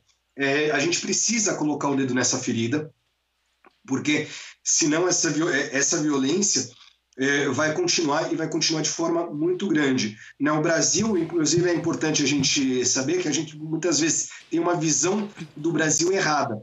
E a Lei Maria da Penha é uma das leis mais avançadas no mundo com relação à proteção da mulher. Eu acho que só na Espanha e no Chile temos leis tão avançadas quanto no Brasil. E, apesar da violência doméstica, não está restrito a esses países. Os países do mundo árabe têm acaba aparecendo mais as questões de violência doméstica contra a mulher por conta do machismo, que é muito mais forte naquelas sociedades, mas temos esse problema muito grande na Austrália, por exemplo, na Alemanha, na Inglaterra, que tem grandes índices de violência contra a mulher, e lá a lei não é tão avançada quanto no Brasil. É importante a gente fazer essa discussão, é importante pensar em outras medidas, pensar na comunicação das pessoas, porque é preciso apontar para esse problema, mostrar que nós temos aqui no Brasil esse problema e existem formas de ser de resolver esse problema, de forma inclusive interdisciplinar. Essa questão da ronda é essencial que a polícia verifique se aquela medida protetiva está sendo cumprida ou não, se o agressor está tentando entrar em contato com a vítima, se ele está morando com a vítima, e também pensar em programas também fora do âmbito penal, principalmente na questão psicológica, porque a dependência psicológica muitas vezes é muito grande. Muitas vezes o agressor ele já deixou a mulher numa situação, já agrediu tanto ela moralmente, psicologicamente, falando que ela não vale nada, falando que ela não vai encontrar nada melhor do que ele, que ela é burra, que ela não presta para nada, que muitas vezes ela acaba acreditando naquelas palavras e fica com esse agressor por uma carência psicológica. Então, esse acompanhamento psicológico também é muito importante para que a mulher possa quebrar o ciclo, além das outras questões econômicas, como eu falei. Doutor André, quem está falando é Lilian agora. A gente sabe, né? Esse assunto sempre é pautado aqui no jornal, sempre, de tempos em tempos, a gente sempre traz algum especialista, porque é um assunto hoje muito abordado, né, na mídia e na nossa realidade brasileira, principalmente em época de pandemia, onde o aumento da violência contra a mulher aumentou mais de 40%. Eu queria que o senhor agora, como advogado, falasse para o telespectador, principalmente para as mulheres que estão nos assistindo, qual é o caminho que ela vai prosseguir no intercrimes? O que acontece quando ela tenha essa agressão, como ela deve procurar, qual é a medida que vai ser feita, que a polícia vai aplicar, a medida protetiva, quais os direitos e garantias que ela tem para ela, mulher. Certo. Lilian, a primeira coisa que a mulher deve fazer quando ela é vítima de violência doméstica é procurar uma delegacia. Essa violência pode ser, inclusive, perseguição, pode ser o ex-namorado, por exemplo, o ex-marido. Então, ela vendo que está sendo vítima de uma perseguição, ela já pode procurar a delegacia, até mesmo antes de se tornar uma agressão. Chegando na delegacia, ela deve descrever o que está acontecendo. Se ela tiver alguma prova, por exemplo, mensagem no celular, e-mails, se ela tiver testemunhas, alguém que viu o companheiro, o ex-marido, o marido ameaçando, ela pode indicar essa testemunha. Se ela puder levar a testemunha naquele momento, é melhor ainda. A partir do momento que ela fez essa denúncia na delegacia, ela pode pedir para o delegado que seja solicitada junto ao juiz uma medida protetiva, que pode ser proibição de entrar em contato, proibição de aproximação, proibição de contato com familiares e nos casos mais graves, inclusive, a prisão. Existe um projeto de lei que dá ao delegado a possibilidade de aplicar essa medida por 24 horas. Mas esse projeto de lei não foi aprovado ainda. Eu acho que seria muito importante ser aprovado, porque daí, ainda que dure só 24 horas, para que depois o juiz ratifique, mantenha essa decisão ou retire essa decisão do delegado, já daria proteção. Mas o juiz, ele dando essa medida protetiva, em geral, quando está bem instruído, quando a mulher leva alguma prova, que pode ser, inclusive, print de celular ou ligações, inclusive gravações de ligações, o juiz em geral dá a medida protetiva. Depois disso, o Ministério Público ele vai iniciar um processo, pode ser que no inquérito policial se colham mais provas, o agressor vai ser chamado para contar a versão dele, podem ser chamadas outras testemunhas, a mulher pode apresentar outras provas no decorrer da investigação. O Ministério Público ele oferece uma denúncia em que o agressor vai ser formalmente processado, daí ele vai apresentar a defesa, a mulher vai ser ouvida em juízo e, sendo ouvida, e depois, caso se constate que realmente houve aquelas agressões, a pessoa, né, o agressor, ele é condenado.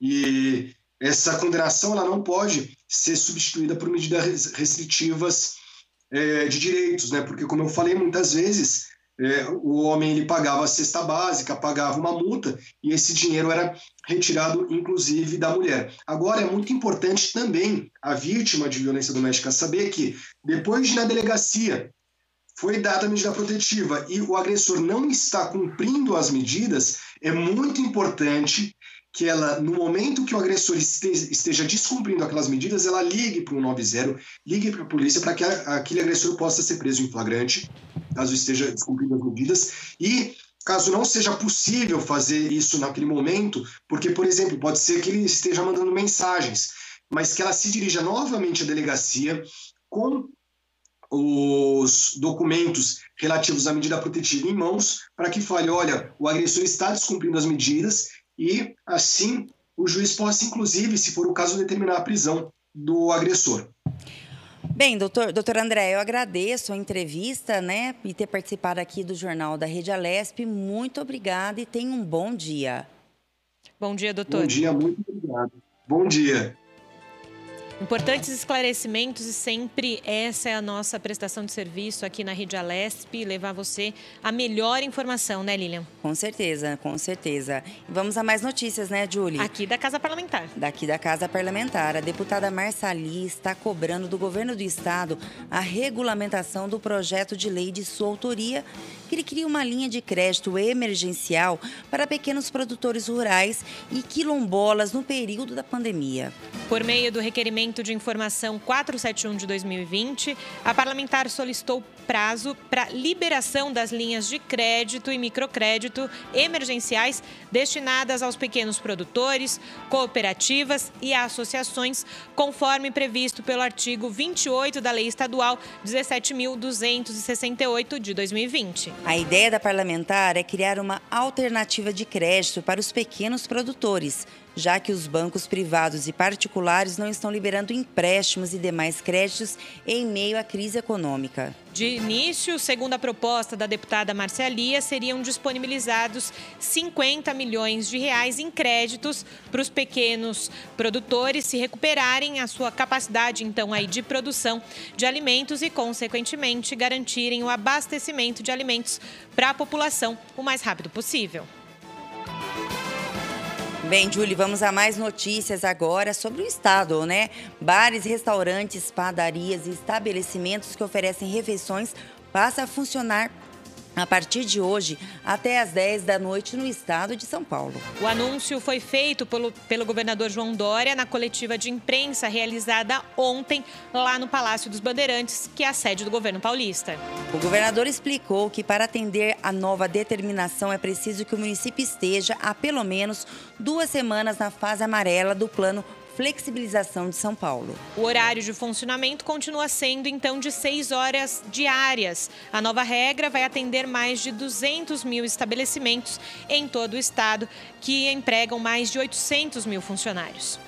Esse horário de funcionamento só será autorizado para estabelecimentos, é bom frisar, situados em regiões que estejam há pelo menos 2 semanas na fase amarela do Plano São Paulo. E todo e qualquer município e região que entrar na fase amarela, após 2 semanas, poderá ter o mesmo comportamento em relação aos estabelecimentos de alimentação.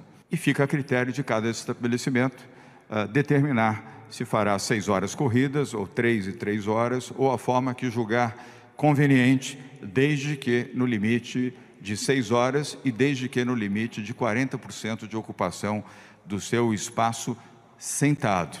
Não será permitido, em hipótese alguma, serviço em pé. As pessoas não poderão ficar em pé em nenhum estabelecimento de consumo de alimentos no estado de São Paulo. O secretário estadual de Saúde, o Jean Gorenstein, acrescentou que a extensão no horário de funcionamento dos serviços de alimentação foi tomada em comum acordo com o Centro de Contingência de Saúde do estado. Essa progressão do horário de abertura do plano de retomada do serviço de alimentação é algo que nos deixa bastante felizes, principalmente porque respeita o faseamento do Plano São Paulo, fazendo com que esses estabelecimentos realmente reabram à medida em que 14 dias se mantiverem na zona amarela. Lembrando ainda que todas as orientações desses estabelecimentos são baseadas no Centro de Contingência do Covid-19.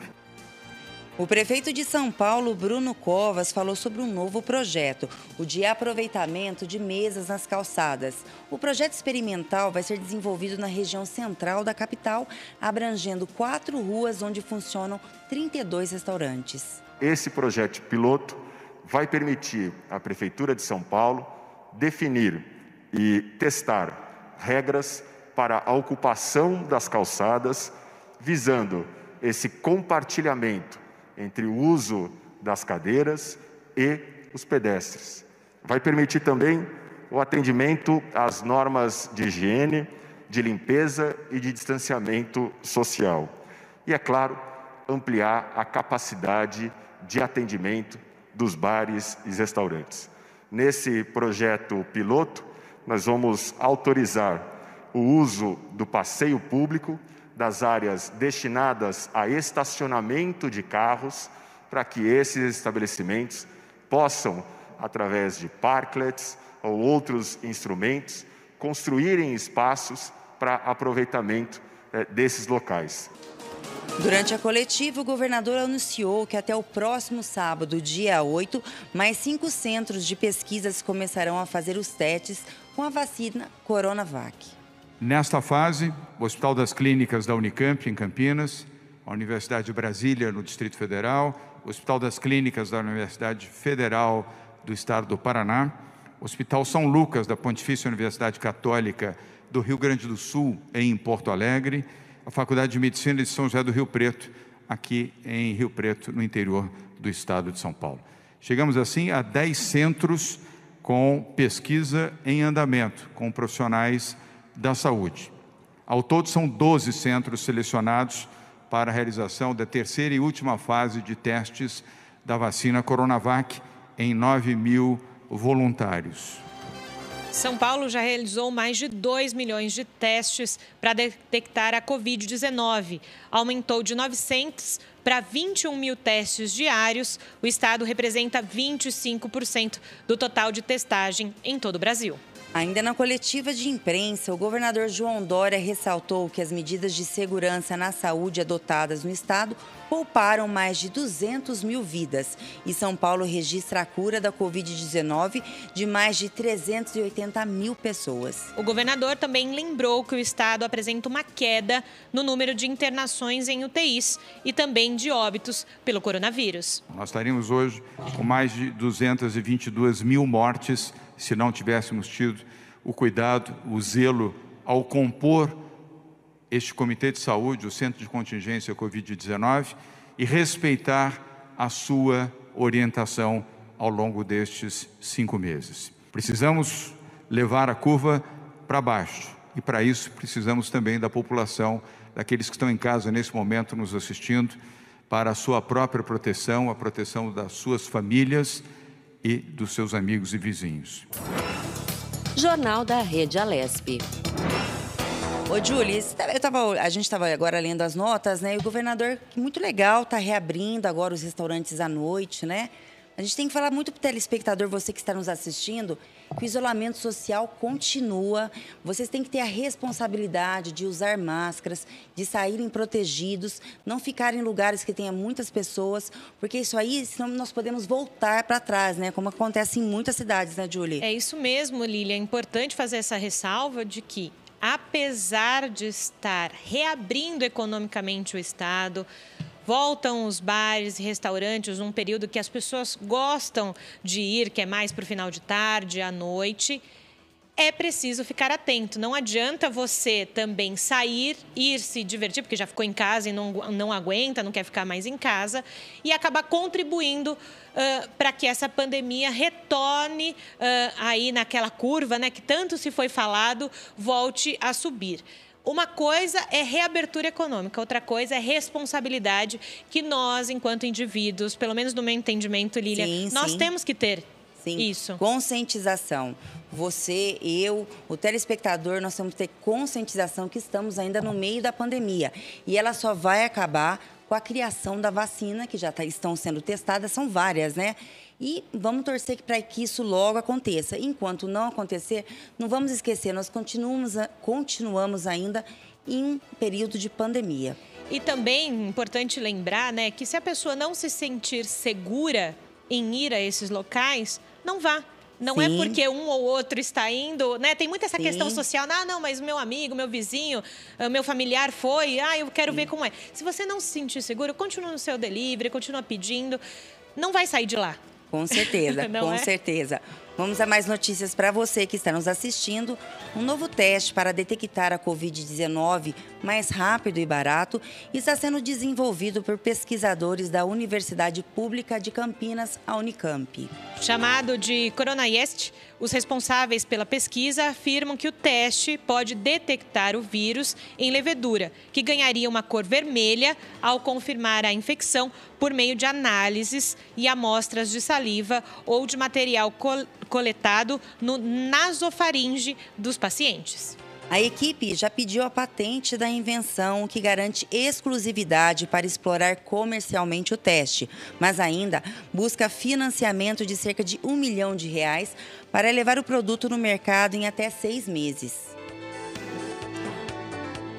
Continuando, então, para dar notícias de como está nesse momento o estado de São Paulo com relação à Covid-19, Lilian? Vamos lá, vamos conferir os números de coronavírus em todo o Brasil. 97.440 mortes confirmadas até as 8 horas desta quinta-feira, aponta um levantamento feito pelo consórcio de veículos de imprensa a partir de dados das secretarias estaduais de saúde. O balanço indicou que 1.322 mortes aconteceram nas últimas 24 horas, 2.862.761 casos foram confirmados. Jornal da Rede Alesp. E essa notícia, Lilian, corrobora com o que a gente falou agora há pouco, né? Os números continuam altos. Sempre nas últimas 24 horas, a gente sempre tem mais de 1.000 mortes. Então, para você que está em casa, entender que a pandemia, como a Lilian falou agora há pouco, para a gente continua, então é preciso consciência, Lilian. Sim, principalmente aqui no município, né? No município de São Paulo, onde a gente está conseguindo andar para frente, é gradativo, mas estamos conseguindo passar de fases.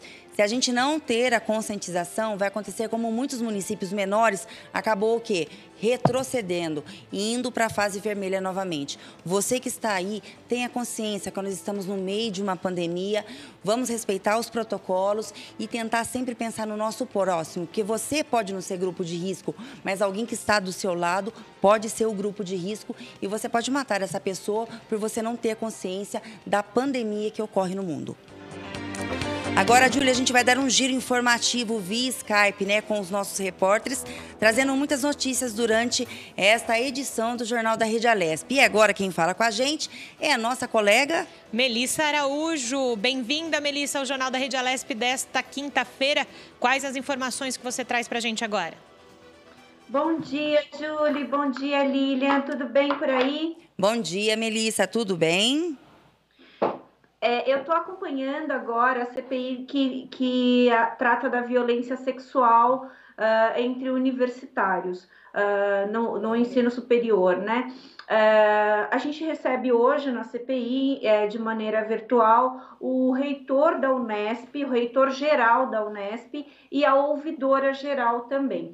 É importante destacar que são o reitor e a ouvidora geral, porque a Unesp ela está em 24 cidades e tem 34 unidades, né? Então, são 40 mil alunos, 14 mil alunos de pós-graduação e 8 mil servidores. Então, o reitor Sandro Roberto Valentim é o reitor geral e a Cláudia Maria de Lima é a ouvidora geral. Eles trouxeram alguns dados assim muito significativos.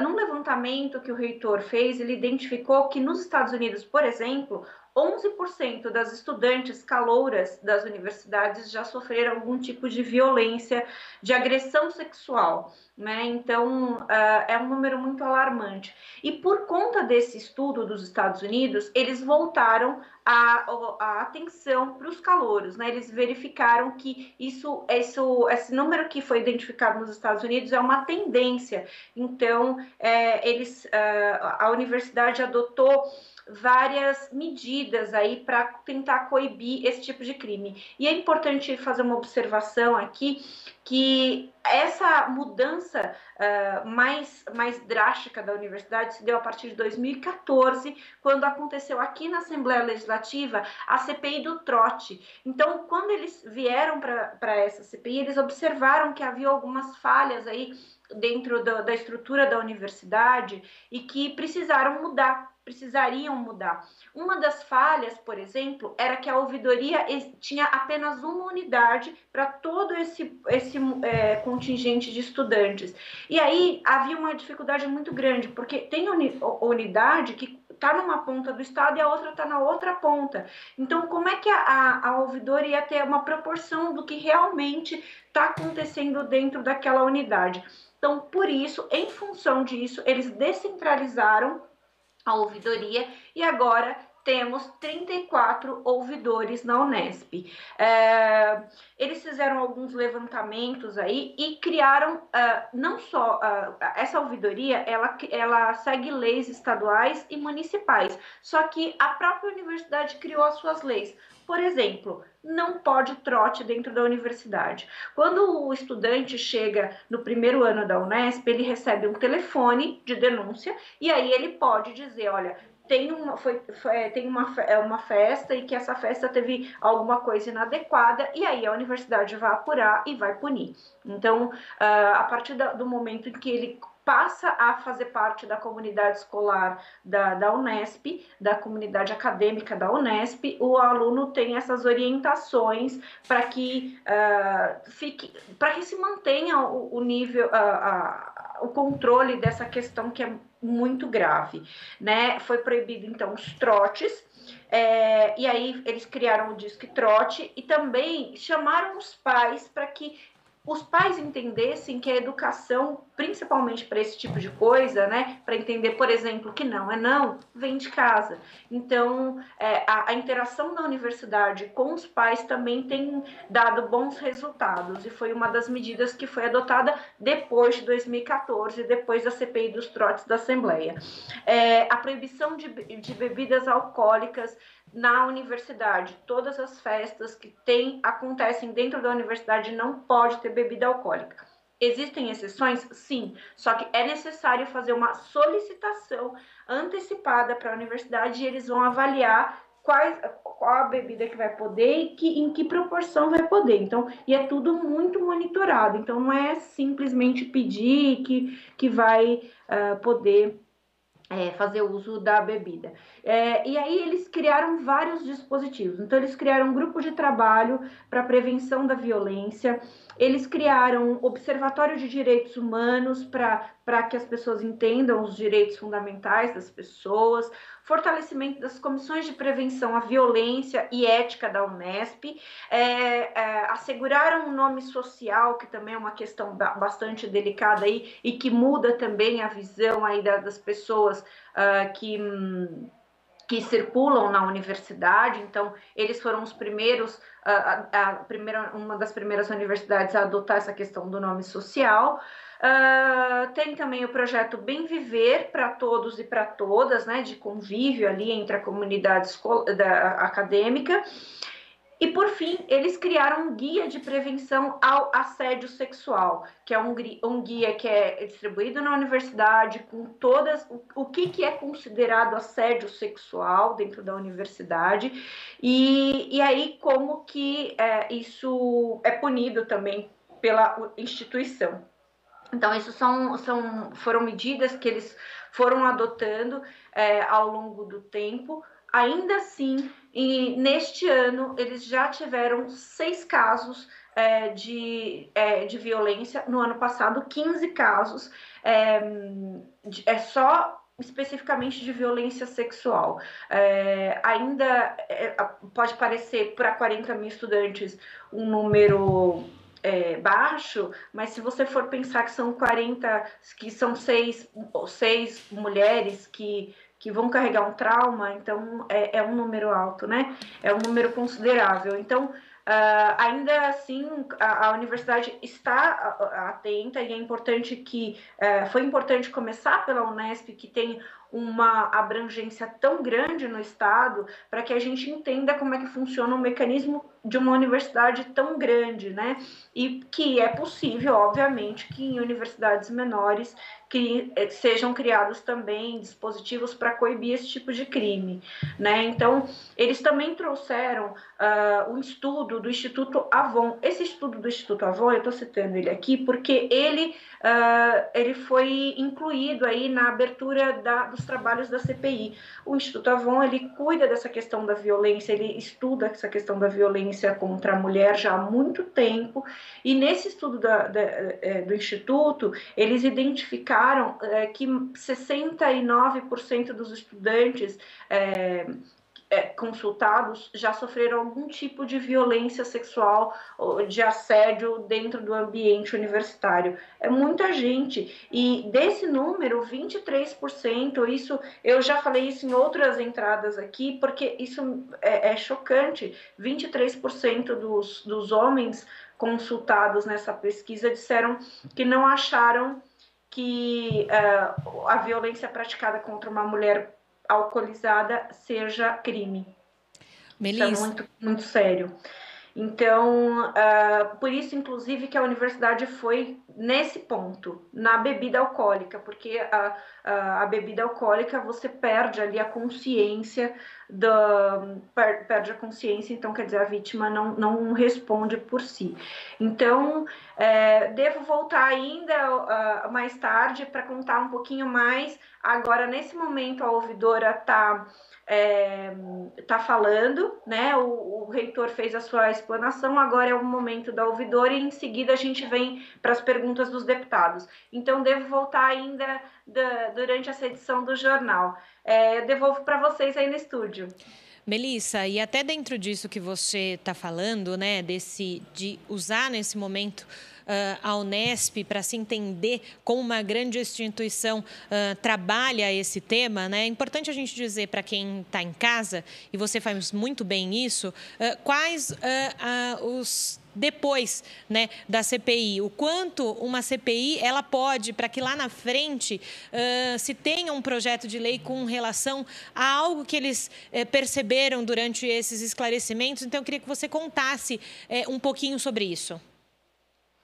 É o seguinte, a CPI ela não tem um poder de polícia, digamos assim, né? Então, todo o material coletado dentro das investigações dos parlamentares, eles são encaminhados às autoridades, e nesse encaminhamento às autoridades, eles podem incluir isso no inquérito ou arquivar, se não houver nada, né? A gente lembra, por exemplo, que uma regra que foi estipulada aqui no começo dos trabalhos dessa CPI é que, por exemplo, as vítimas, elas iriam ser ouvidas de uma maneira anônima e respeitosa. Inclusive, os deputados pediram que um profissional de psicologia acompanhasse aí essas oitivas das vítimas. Então, esses depoimentos, sim, podem virar inquérito posteriormente. tá? Então é importante que a gente fale isso, porque há um desdobramento, pode haver um desdobramento legal em breve.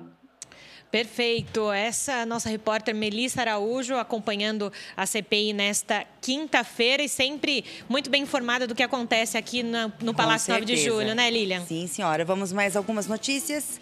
Vamos sim. Conferir, então, o que foi destaque nesse primeiro bloco do Jornal da Rede Alesp? Eu tô com mais notícias aqui para então, passar para o telespectador. Vamos lá? Vamos. Vamos lá. Segundo dados divulgados pelo Conselho Nacional de Justiça, o número de infectados pela Covid-19 aumentou 82,3% nos últimos 30 dias no sistema prisional.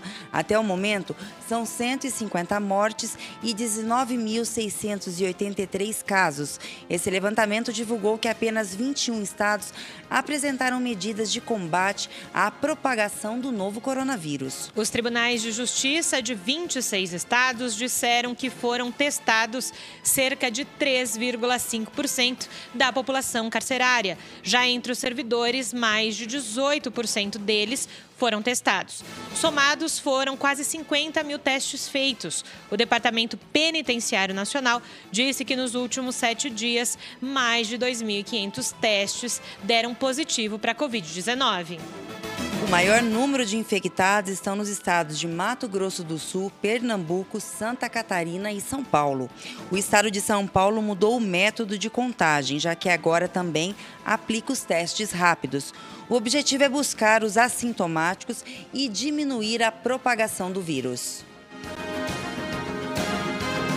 Agora vamos falar um pouquinho sobre a Prefeitura de São Paulo, que está lançando um pregão para comprar 2.400.000 equipamentos de proteção individual para o retorno das aulas nas escolas municipais. Ainda não há uma data definida para a volta às aulas, mas inicialmente a ideia da Secretaria de Educação é reduzir as férias no mês de janeiro em 2021. E com esses equipamentos adquiridos, a ideia é distribuir aos professores 3 máscaras de proteção e um face shield, que é aquela proteção de acetato que cobre todo o rosto. Já os alunos devem receber 2 máscaras, uma embalagem de álcool em gel e um copo para que eles evitem, então, beber água com a boca dos bebedouros.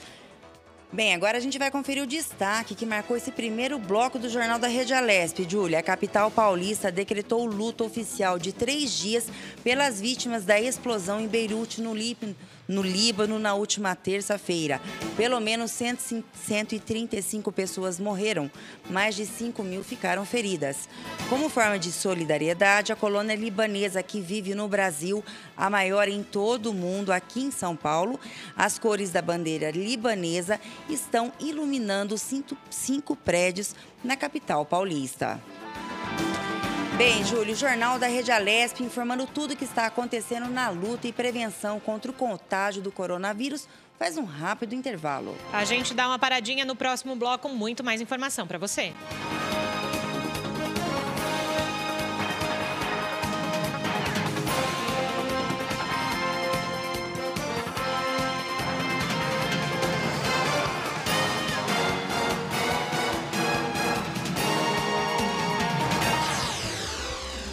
Você acompanha Jornal da Rede Alesp.